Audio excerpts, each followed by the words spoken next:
straight away. That is great captaincy. Where's that going? There's a fielder trying to come around. সবাইকে আইনের আওতায় আসা উচিত। এর থেকে আর আমার মনে হয় না এত সহজ, এর থেকে আরো বেশি কিছু বলতে গেলে মানে এলোমেলো হয়ে যেতে পারে। ছাব্বির সৌম্যকে দলে না নিলে বিসিবির নামে মামলা করব। লাইভে এসে একই বললেন মাশরাফি বিন মর্তুজা। বাংলাদেশ আয়ারল্যান্ড সিরিজে প্রথম টি-20তে লজ্জাজনক হার, আর সেই হার ঘিরে সামাজিক যোগাযোগ মাধ্যমে শুরু হয়েছে তীব্র আলোচনা। একদম ম্যাচ শেষ হতেই ছড়িয়ে পড়ে আরও বড় ঝড় একটি লাইভ সেশনে সাবেক অধিনায়ক মাশরাফি বিন মর্তুজার, যা মুহূর্তেই ভাইরাল। প্রথম টি-20র লজ্জাজনক ব্যাটিং ধস। টসে হেরে আগে বোলিংয়ে নেমেছিল বাংলাদেশ। সেখানেই শুরু আইরিশ আগ্রাসন। 4 ছক্কার তাণ্ডবে গড়ে ফেলে তাদের সর্বোচ্চ টি-20। শেষ পর্যন্ত বাংলাদেশের সামনে লক্ষ্য 142 রান, কিন্তু জবাব দিতে নেমে শুরুতেই বিশাল ধস।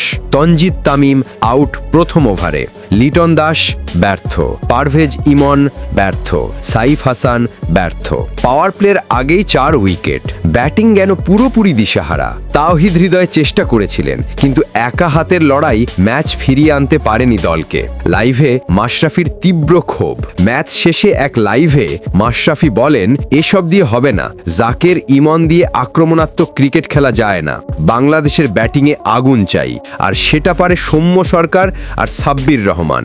তিনি আরও যোগ করেন, সৌম্যকে ওপেনিংয়ে না নিলে, সাব্বিরকে ফিনিশিংয়ে না আনলে এই দল বাঁচবে না। যদি সিন্ডিকেটের কারণে তাদের দলে না নেওয়া হয়, তাহলে বিসিবির নামে মামলা করব এবং দেখিয়ে দেব আমার পাওয়ার। এই মন্তব্য ছড়িয়ে পড়ে মুহূর্তেই, আর তাতেই শুরু বড় তোলপাড়। কেন সৌম্য সাব্বিরকে চান তিনি? পাওয়ার প্লেতে আক্রমণাত্মক ব্যাটিং, মিডল অর্ডারে হার্ড হিটিং, অভিজ্ঞতা চাপের সময় ম্যাচ ফিনিশ করার ক্ষমতা। তিনি দাবি করেন, এই দুজন ছাড়া ব্যাটিং লাইন আপ অসম্পূর্ণ।